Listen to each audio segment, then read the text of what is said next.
My manipulative wife refuses to work or help around the house and tells me to just man up and deal with it. I know I should leave her, but I don't want to. I remember many years ago, my wife begged me to take on a second full-time job to put her through college, and I did. But when she completed her degree, she out of nowhere decided she didn't actually want to work and would rather stay at home with our child. Around a year later, our second was born, and immediately I knew we needed more money. I tried convincing my wife to work. She refused. So I went back to complete a master's degree, all while still working 2 jobs. It was hard, but I did it. Fast forward 3 years. I support a household of 4 with a single income. Yet, despite this, I am deeply stressed and chronically tired. I work 50-hour weeks, and when I come home, I do the washing, I do the cooking, I drive the kids everywhere. 75% of the household responsibilities are mine, and the worst part is my wife refuses to help me. I asked her for help so many times, but each time she just says she worked just as hard, and if I'm so tired, I should stop working so much. What's funny is I took her advice recently and took 2 weeks off without telling her beforehand, and she freaked out because how was she supposed to pay for her spa day? Now, on top of that, she seems like she always feels the need to one-up me. If I tell her I had a bad day, she had it worse because I'm lucky I got to go away for work while she has to stay home. If I tell her my feet hurt from walking all day during work travel and getting 30,000 steps, she says that's nothing compared to her standing and cooking with a child clinging to her. For the past 2 or so years, I've been told I ruined her life, her opportunities, etc. She makes me feel like absolute crap and acts as if she wasn't the one who wanted to be a stay-at-home mother in the first place. One thing I also need to mention is that my mother-in-law lives with us. She is absolutely lovely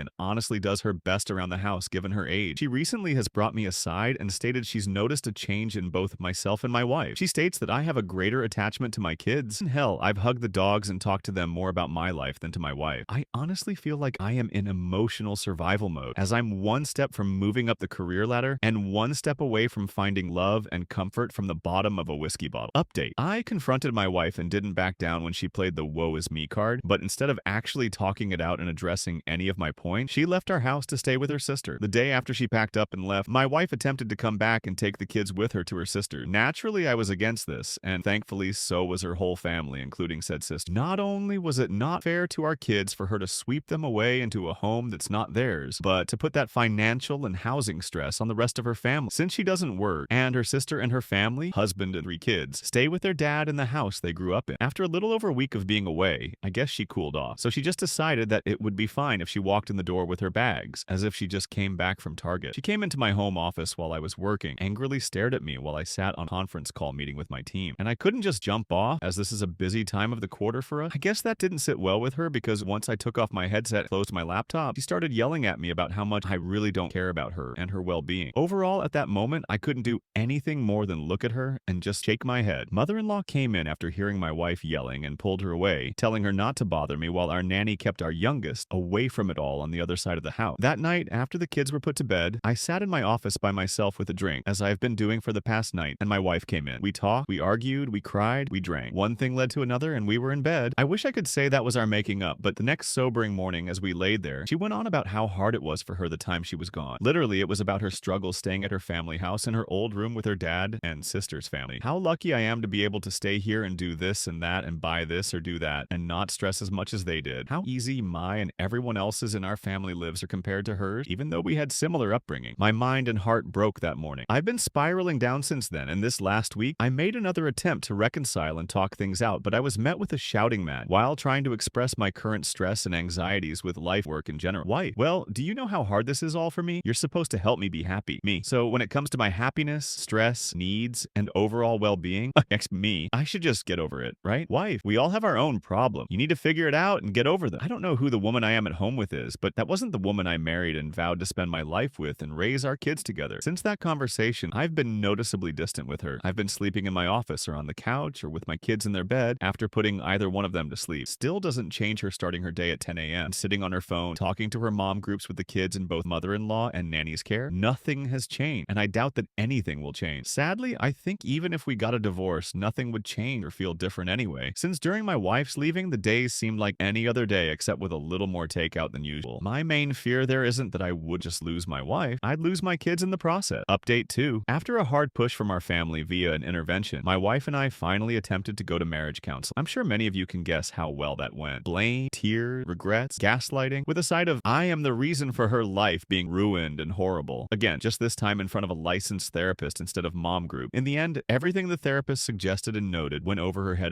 as it was against the grain of her status quo. One thing I guess worth saying was the therapist asked if she could recall when she last truly felt happy. Her response was about 12 or so years ago. Please note, 12 years ago, she was still in her 20s, childless, living with her ex, a vastly different time and position in life. I know it's petty of me, but I guess if that's when she was last happy, it wouldn't be that far of a stretch for her to find that happiness again, since her ex is in the same apartment, job, and place in life that he was 12 years ago, which is fine if that's how you want to live life. I try not to judge, but in my 40s with kids, going clubbing 3 or 4 days a week is not my jam anymore. To add, I know some will ask, I know and can confirm she hasn't physically cheated on me, but can't confirm if she did emotionally. After said therapy session, I checked all her phone records and didn't see anything out of the ordinary, but I also didn't bother to check apps like Instagram or Snapchat. I know I'm probably boring, but shout out to all the Costco dads whose Sunday fun day includes making rounds with kids for sample. The following weekend was Father's Day, and this year, as expected, not that big of a celebration as it is for many dads out there. Our family got together to celebrate with a BBQ and just simple family time, and my wife treated it like any other day. Sleep in, get up, cook, phone, shop, attempt to play with kids. During said family BBQ, my wife said she felt ill, so she sat around most of the day while the rest of the family as a whole made the experience enjoyable. When everything was set up and the family all sat at the table, her parents and sister's family, my mother, our kids, admittedly, it was a great spread. Nothing extravagant, but just a great meal for everyone. I was conversing with my brother-in-law about both of our kids' school Father's Day activity, and I assumed my wife overheard when I mentioned that it was a little sad to see some kids sit alone without their fathers during the Breakfast with Dad event I attended. She blurted out with a laugh, loud enough for the whole room to hear, "It's not like you do anything anyway." I could have gone instead. At that moment, I was floored and at a loss for words, sitting there processing what she said in my head while the dining room went dead silent. My MIL broke the awkwardness and in response said, "Well, maybe if you feel that way, one of you should divorce the other." My wife looked at my MIL confused that she would respond with that and laughed mockingly in my direction, and with her hand pointing at me said, "As if another woman would want a man like him. Just look at you." While the room sat silent, I was angry, heartbroken, confused, and embarrassed all at the same time. In manly man fashion, I just nodded my head in silence, stood up, picked up my keys, got in my truck, and drove off to get a drink, while trying to ignore the cries of the rest of the family and our kids telling me to stay. I don't know what was said or done while I was out of the house the rest of Sunday because I couldn't bring myself to check our house camera, but when I returned early Monday morning, the house had a completely different feel. As usual, I woke up around 6 a.m., got the house and our oldest ready for school drop-off, checked emails, checked messages, nothing out of the ordinary. As I was getting dressed to leave, my wife laid in our bed snoring lightly. All I could do was look at her and think of what we had and now lost. I've decided I'm done. I can't do this anymore. I texted my lawyer that morning to move forward serving. Fast forward to last week. She was served at our home. She had, I guess what you could call a mini meltdown and came into my office screaming, "How could I do this to her?" Her mother intervened, and that was met with me supposedly turning her whole family against her. But I probably would have felt bad if it wasn't immediately followed by the rest of her week acting as if she's been this active and attentive wife mother the past few years. Sure, people can say she's making attempts, but she's made many attempts. Historically, we fall back to where we've been. For those curious, I'm aiming for full or at least majority custody of our kids. I already and will continue to cover all the expenses for our kids, insurance, tuition. Both of our kids will be attending private schools come fall, medical bill, etc. My mother-in-law has given me the courage and strength that helped supplement my own mother's support throughout this. Basically, she is what I hoped the kind of mother-like wife my wife would have been to our kids and me. Out of respect for my mother-in-law, as well as per my own mother's shared wishes, I will continue to help oversee and contribute financial help if needed during her treatment. While some may feel I should cut their whole family off, I know the hardship pushed onto a family while dealing with cancer and have dealt with it firsthand as a family member and care provider on both sides of the debt. All in all, I'm prepared to go to war if needed, but I just want a clean, no-fuss divorce. My wife has no alimony coming. So sorry for the Redditors and Mommy Gang Facebook group saying she needs to divorce me first and get that sweet, sweet alimony money. 1. We live in a state that does not typically enforce alimony. 2. She has a means of gainful employment immediately. 3. To help curb any possible problems, I will cover her insurance and bills until either divorce is finalized or when she gains full employment. So that's that. I'm done and waiting for the steps to be taken for everything to be finalized. Sorry it wasn't as exciting of a story with plot twists as some may have hoped for, but that's life. Not sure I'll update this once it's all finalized, which probably won't be for a few more months, depending if we go to war or not.